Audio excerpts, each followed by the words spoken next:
Share ko lang po mga kalingkod, yung na-experience ko sa kaibigan ko. Matagal ko na siyang kaibigan. Nag-chat siya sa akin para kumain daw kami sa labas. Ayun, nagkwentuhan about sa mga buhay-buhay. Siyempre bilang isang Kristiyano, share din natin kung paano tayo binago ng Panginoon. Yun. Talagang nakakalungkot lang. Hindi lang maganda yung response niya, nagkahiwalay kami, nag-chat siya sa akin na marami din daw siyang kakilalang mga katulad ko, pero hindi daw katulad ng sa akin na parang OA na yung datingan.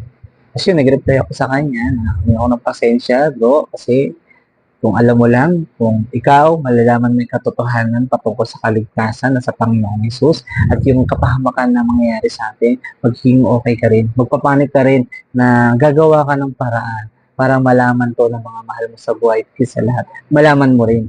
Dahil ang kaligtasan po, kailangan po natin dahil tayo po mamamatay.